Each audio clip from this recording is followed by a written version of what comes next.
इस बार अपने वोट का सही इस्तेमाल करिए। डरने और घबराने की जरूरत नहीं है। इतना नुकसान आप और हम उठा चुके हैं, अब नुकसान उठाने के लिए बचा क्या है। जब जिंदा बच्चों को, नौजवानों को उठाकर जिंदा जला दिया जाता है तो क्या बचता है हमारे पास। मुझे किसी एक कांग्रेस के नेता ने कहा था, किसी एयरपोर्ट पर कहीं पर मिले मुझसे और मिलकर कहा, ओवैसी साहब हम हार जाएंगे तो क्या होगा। मैंने कहा, हार से तुम डरते हो, मैं नहीं डरता। बोले इसका मतलब क्या है। मैंने कहा इसका मतलब यह है कि 75 साल से फलस्तीनी मर रहा है, कट रहा है, मगर खड़े होकर मुकाबला कर रहा है जालिमों से। तुम्हारी नजर में हार होगी, मेरी नजर में वो कामयाबी है। बोले वो कैसे। वो ये है कि जालिम के सामने कोई सीना सिपर होकर खड़े होकर कहता है कि मैं मरने से डरने वाला नहीं हूं, मुझे मेरा हक चाहिए, वो उसकी कामयाबी है।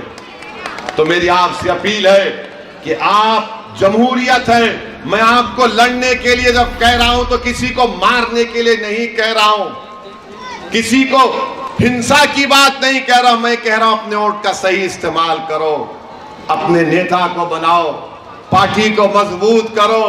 40 साल तुमने इन तमाम का साथ दिया, अरे 5-10 साल मेरा साथ देकर देखो, मेरा साथ दो, मेरी पार्टी का साथ दो। अगर उसके बाद तुमको कुछ तब्दीली नजर नहीं आई तो देख लो। आखिर आप ये क्यों नहीं समझते कि असदुद्दीन ओवैसी की मुखालिफत क्यों की जाती है। क्या मैं इनका खजाना उठाकर भाग गया हूं।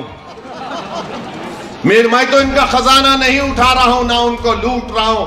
वो मेरे खिलाफ इसलिए है कि वो गरीब और मजलूमों को बता रहा है कि उठ जाओ, अपने हक के लिए खड़े हो जाओ, तुम इस्तेमाल मत हो। जिस तरह दूसरे लोगों को, दूसरे तबकों को इंसाफ मिल रहा है, आपको भी मिलना चाहिए।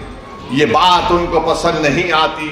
ये बात ना बीजेपी को पसंद आती, ना आरएसएस को पसंद आती, ना कांग्रेस को पसंद आती।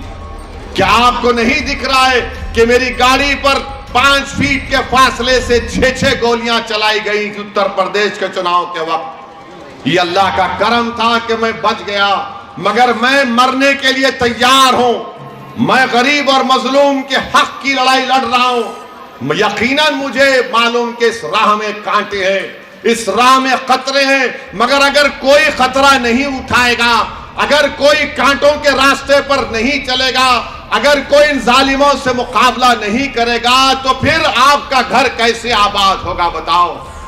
बताओ कैसे आबाद होगा। अगर हम मौत के डर से खामोश हो जाएंगे, गोलियों से डर जाएंगे, इख्तिदार की कुर्सियों पर बैठने वालों की ताकत से मरूब हो जाएंगे, तो मेरे भाई हम गुलाम कहलाएंगे। मुझे गुलामी कबूल नहीं है, मैं आजादी को पसंद करता हूं। मैं जिंदा रहूंगा तो पूरी इज्जत के साथ जिंदगी गुजारना चाहूंगा। मैं बेइज्जती को अपनाने वाला नहीं हूं, मैं किसी के सामने सर झुकाने वाला नहीं हूं। इसलिए कि भारत का संविधान सबके लिए बराबर है, चाहे मोदी हो, राहुल हो, गहलोत हो, ओवैसी हो, सबको मान सम्मान मिलना चाहिए। ये लड़ाई आपके मान सम्मान की लड़ाई भी, ये लड़ाई आपके मान सम्मान की लड़ाई है। आप बताइए, आप इख्तिदार छोड़िए, आप अपने एमएलए को कामयाब करिए और फिर देखिए कि इंशाअल्लाह ताला कैसे तब्दीली पैदा होगी।